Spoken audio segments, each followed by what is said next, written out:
Skibbity dub dub dub yes yes, skibbity dub dub deep deep, skibbity dub dub dub yes yes, skibbity dub dub deep deep. Túto časť nikto nepozná. Lov na najhľadanejšieho zločinca Európy. Rest kukačka. June 19th, 2020, early evening. A taxi is speeding from Vienna to Wrocław airport. Usually the trip would only take 35 minutes. But the taxi driver is Počkaj, tu Pablo došiel z rande. Že rest chcem sa zabiť napísal. Mal by si to, už si mal dávno spraviť. A nebuď Bojko vyjebaný. Prosím, aj piči. Zaťahni za strunu, kokot. Jak dopadlo svoje rande? Zlyhal si ako kokotko? Čiže ja poviem vám, že čo ten kokot spravil, dobre? Babu, ktorú nikdy nevidel. Nejakým zázrakom jej poslal list. Ona nevie, že existuje ten človek. Tá baba nevie, že existuje Pablo a on jej nejako cez známosti poslal 2 lístky alebo lístok na hokej. VIP nejaký. A dúfal, že tam ona pôjde. Len tak. A že tam ju osloví. No daj. Čo to je za jeblý nápad? Mi prosím povedz. To nemôžeš rovno povedať, že počúvaj, vypadáš po piči, idem ma z teba rozjebať. Nech si so mnou von. Nie. Pablo to proste spraví, ty kokot, cez vstupenky, cez známeho na hokej. A že dúfa, že tam príde. To som povedal už 400 krát do piči a poslala ma do piči, tak som chcel takto. Kúpil som aj kveciny za 50 a nedošla. And this is the entrance to the airport. The airport is tiny. There's a tower, a few hangars, To keď môžeme, dovod nám do toho a poďme to skúsiť. and a restaurant. Jakú hororovku? To nie je hororovka, jen to, či? To, čo sme stiahli, to nové? A small business jet has been More ready than for 20 minutes. takeoff since the afternoon. A Cessna Citation Mustang, model 510, flight number FTY5. The only thing missing is the passenger. The taxi finally gets there at 7:45 p.m. The 2 pilots are waiting just off the tarmac. Out of the car steps a well-dressed gentleman. Light blue jeans, white shirt, black leather jacket, and black sneakers. He pays for the flight in cash, €7,920, no receipt. At 8:03 p.m. precisely, the plane takes off. Said passenger is a man of many faces, even more fake passports and close ties to foreign intelligence agencies. He is involved in countless shady deals, loves to play spy and agent, and indulges in a lavish lifestyle. He's also the key figure in the largest economic scandal in German history, and he has been on the run since that very evening at Wrocław airport. Jan Marsalek. Jan Marsalek Jan Marsalek. He's missing. was accused of fraud. Vanished without a trace. Marsalek is wanted by German authorities and is believed to have fled Marsalek. to Russia. So there is a massive fraud, and Jan Marsalek was involved in that. What do we know of Marsalek's whereabouts?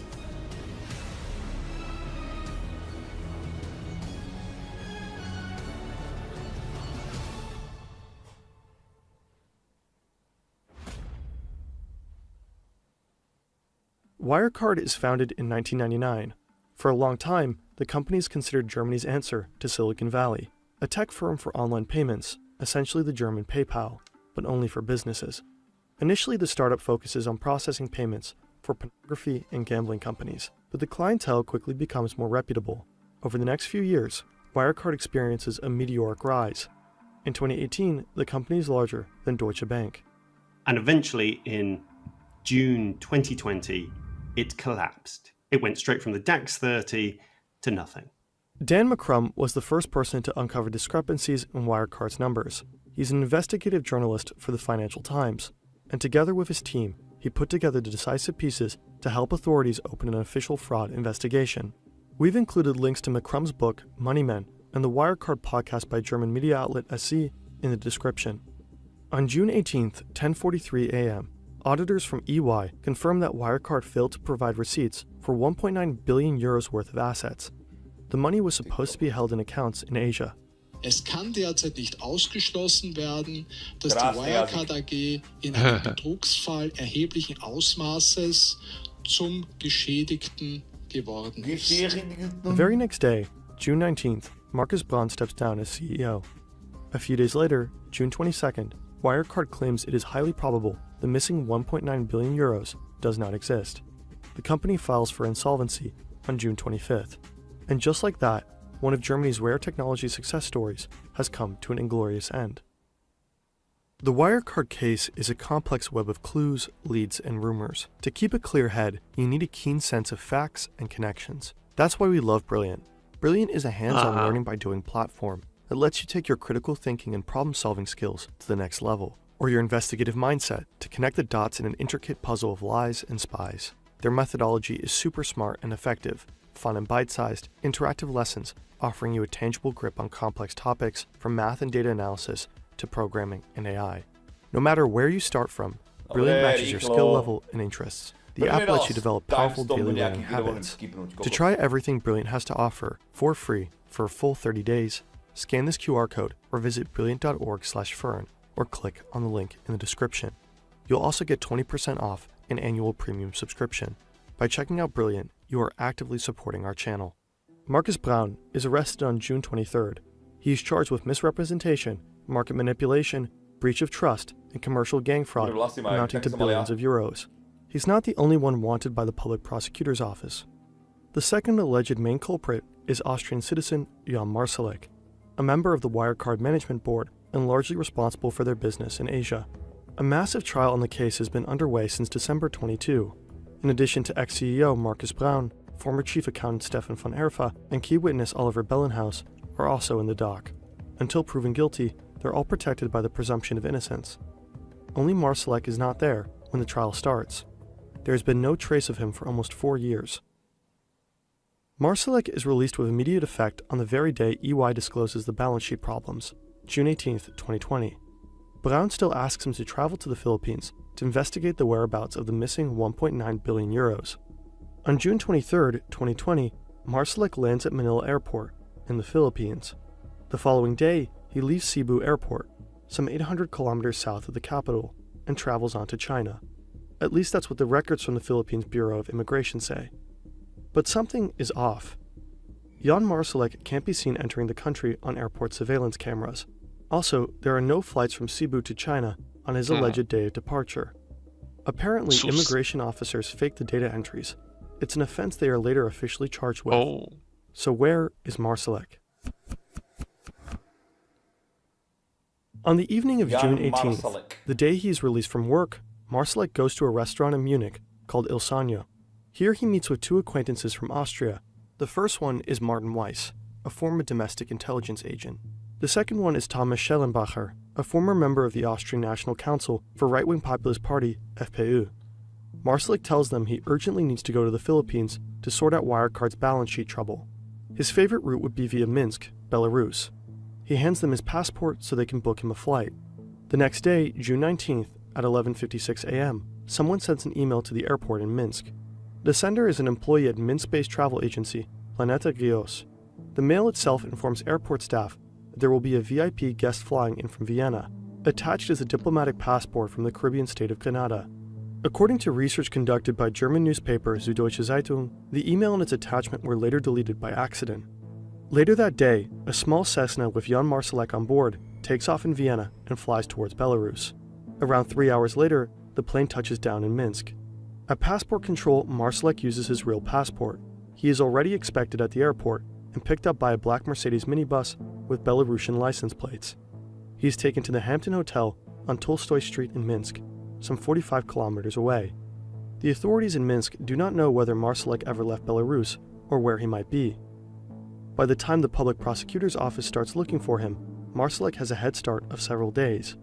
They raid one of his mansions in Munich, but what they find there only raises further questions. Before his escape, this is where Marsalek spends most of his time, at Prinzregentenstrasse 61, a chic villa used as something like a clubhouse for himself, his business associates, and close confidants. There is a high-end surveillance system and plans for a bug-proof chamber. Nobody ever really lived here. The building was partly used as office space, for example, by Martin Weiss, the former Austrian intelligence agent who helped Marsalek escape. But the house is also a regular meeting hub for other former intelligence agents, military personnel, and money launderers. Surrounded by Italian design furniture and expensive oil paintings, they mingle and talk business. Sometimes they also take their meetings to fancy restaurants, to Feinkos Käfer for business matters, and to Matsuhisa Munich for all things pleasure. In the villa, investigators find several expensive paintings and sculptures. There's even a figurine of Vladimir Putin on his desk. They also find a black combat uniform. Apparently, Marsalek has been wearing that gear in Palmyra in Syria in 2017, shortly after Syrian troops liberated the area from the so-called Islamic State. Russia supported the Syrian forces during the liberation. Looks like Marsalek wanted to experience something that normal people don't, venturing to an active war zone just for the sake of it. When he gets there, he's showing the Russian troops the gear he's brought with him. He's got like this super Kevlar helmet, some sort of jacket which has a bulletproof vest built into it. And the troops say to him, "Yeah, this is some really nice stuff you've got here. But if you go for a stroll out there wearing this, every sniper in the area is going to think you're the #1 VIP and they're going to shoot you dead." Oh. So he leaves it all in the hotel. And so there's this little bit of this. I mean, in English, we say all the gear and no idea. Somehow, none of this really fits the image of a top-level board manager in Germany. And what's this? Z tym, čo je to take. No to take. Vieš. Nie. No. To vieš, čo myslím. Nie. No to čo je take. To no. Vieš, čo myslím. No ale vieš, čo myslím. Neviem, čo Nie, myslíš, toto, do čo si piči. minule. Neviem, čo Toto myslím. presne nemyslím. Tu vec, čo si dnes. Ale to, čo pred týždňom. No chápeš, čo myslím. Vieš. Nie. Toto. No. Presne. Toto. Čo sa tak podobá. Na to. Ale není to. To. This villa all about? Why was it frequented by so many suspicious people? Pozdravujem, nejaký najhľadanejší muž v Európe, kriminálnik nejaký, tak potom išlo FBI. Investigators start to realize that the search for Marsalek will be much more challenging than they initially Ujebal 2 thought. miliardy. They are dealing with a man who is ready to vanish into thin air at any time. Marsalek is alleged to have had connections to various intelligence agencies. Acquaintances says he liked to surround himself with active and former agents and spies. He himself seems to have been something of an amateur informant. Apparently, according to the Financial Times, Marsalek bragged to business partners that he had the plans for Russian nerve agent Novichok. That's the neurotoxin used in the attacks on Russian dissidents Sergei Skripal and Alexei Navalny. There are also leaked chat messages of him bragging about his contacts with the American CIA and the Israeli Mossad. Several leaked text messages suggest that he worked as an undercover informant for Austrian right-wing populist party, FPÖ. There are hints that Marsalek also worked as an informant for the Austrian Domestic Intelligence Agency under Martin Weiss. The Financial Times reported that he was planning to recruit his own squad of mercenary soldiers in Libya. The Austrian Ministry of Defense has in part confirmed this. Marsalek had already been using numerous aliases during his time at Wirecard. He logged into video calls as John Smith. During his escape, he texted confidants as Richard Dabrowski and Karim Ghasmi. But Marsalek has many other identities. These two pictures have been issued by the German Federal Criminal Police Office, BKA, Europol, and Interpol to track him down. I've actually got his poster behind me. There's the wanted poster, which I think you can still see on train stations and the like in Germany. But do you know about this one, or this one? Jan Marsalek has passports for many of his fake identities. He is said to have left Belarus under the name Max Maurer when he made his escape. I think 7 was the number that I heard, as well as having a diplomatic passport, potentially from a country in the Caribbean. And that kind of fits with the picture of him as well. You know, he was comfortably multilingual.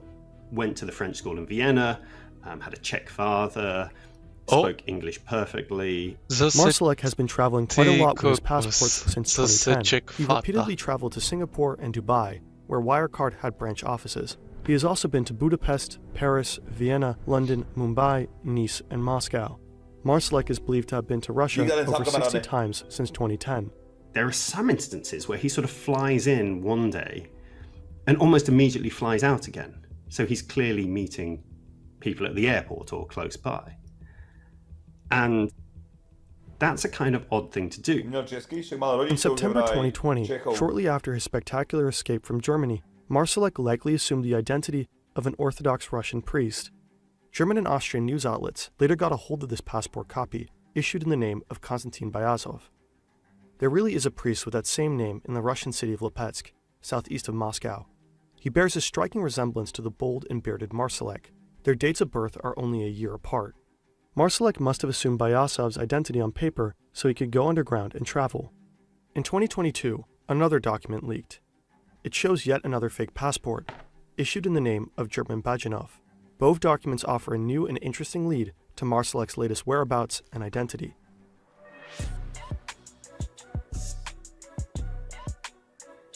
Moscow.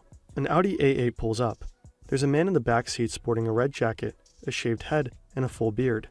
He has just returned from his winter vacation in Sochi. The car is closely followed by a Toyota Land Cruiser, carrying his bodyguards from the Secret Service. They're on their way to La Marais, a fancy restaurant in Moscow frequented by the likes of Vladimir Putin. The place is particularly famous for its fish, oysters, lobster, caviar, all freshly caught. After lunch, they return to the heavily guarded community of Mayendorf Gardens, located in Razdori, one of Russia's priciest residential areas. Here, Jan Marsalek resides in a stylish villa, just like he used to do in Munich. It's where the super rich have their mansions, and the Kremlin hosts its guests. Putin's estate is just around the corner. It looks like someone has changed cities and identities, but kept his lifestyle, the SC observes. This is the new life of Jan Marsalek. Well, probably. We have to understand, of course, there is sort of mystery layered on mystery here, and so maybe everything that we hear or is reported isn't the complete truth. The details about Marsalek's new life are largely drawn from Russian sources. Time and again, photos appear that are supposed to show him in his car or in some posh restaurant. The information is often impossible to verify independently. However, German legal authorities and officials worldwide are now certain that Marsalek has indeed disappeared to Moscow and that he has been living there for the last 3 years. In 2021, Moscow actually reached out to the German Federal Intelligence Service, BND, saying they wanted to talk. So there was a moment when a meeting was offered by some part of the Russian Secret Service to their German equivalents. Would you like to come and meet Jan Marsalek? Talk to him, find out what was going on. And they turned him down, I think because they realized if there was photographs or videos taken of German secret agents secretly meeting Jan Marsalek, the bad guy who's disappeared, that would just fuel a lot of conspiracy theory and, would raise more questions. So they turned that down. As of today, the German government has not provided any information on this particular event. In December 2023, a report by the Wall Street Journal shed new light on the case. All the intel collected by authorities worldwide seems to point to one conclusion. Jan Marsalek has indeed been a Russian spy for almost 10 years. Research conducted by Bellingcat indicates that he has been traveling to Moscow more and more frequently from 2014 on. Investigators believe that he has provided Moscow with sensitive information on Wirecard customers, including the BND and the BKA. The BKA is said to have used Nedá sa mi dýchať, ty kokos. Wirecard service to process almost a third of its payments to undercover agents. Having access to those transfer data would allow you to indirectly trace the identity and whereabouts of German intelligence officers. Marsalek is also said to have supported the Russian paramilitary Wagner Group. He is believed to have illegally moved money for Russian spies to finance secret operations. This includes a group of Bulgarians who are said to have spied for Russia in the UK. After Dan McCrum first reported on financial irregularities in Wirecard's Singapore side of business in 2019, there were clear attempts to intimidate him. He and other journalists were observed and their cell phones tapped. McCrum suspects these schemes may have involved the Bulgarian gangsters. And so one of these guys is alleged to have essentially run a company that helped you hack phones. And he helped Jan Marsalek, pretty sure at about the time he was trying to hack my phone and work out what I was doing, hack people's phones, find out their locations, steal their contacts, that sort of thing. The UK's Crown Prosecution Service accuses Marsalek of giving orders to this group between 2020 and 2023. The group appears to have gathered intel to assist the Kremlin in kidnapping Russian targets. All of this is substantiated by new evidence in spring 2024. German news outlet Der Spiegel reports that British and Austrian prosecutors got their hands on thousands of telegram messages between Marsalek, the Bulgarians, and other contacts. According to the reports, one of those handymen was Augusto Ott, a former Austrian intelligence officer arrested earlier this year. Apparently, Marsalek instructed him to look up classified information on Kremlin enemies and filter the data to Russia. But it doesn't stop there. In 2022, Marsalek seems to have personally ensured the contraband of highly sensitive devices from Vienna to Moscow, cell phones of former high-ranking Austrian politicians, and a top-secret SINA laptop. SINA stands for Secure Internetwork Architecture, a crypto technology co-developed by German security personnel. Authorities and organizations worldwide use this technology to handle highly sensitive data. In one of his texts, Marsalek confirms the laptop has safely reached the Russian Secret Service, FSB. He also writes that a Russian handyman paid 20,000 euros in cash for it. Was Marsalek a much better spy than people thought, much more professional and experienced? Media reports from March 2024 claim his former girlfriend, Natalia Slabina, recruited him as early as 2014. Experts on the case think the Russian ex-model introduced Marsalek to Russian businessmen and undercover agent handlers.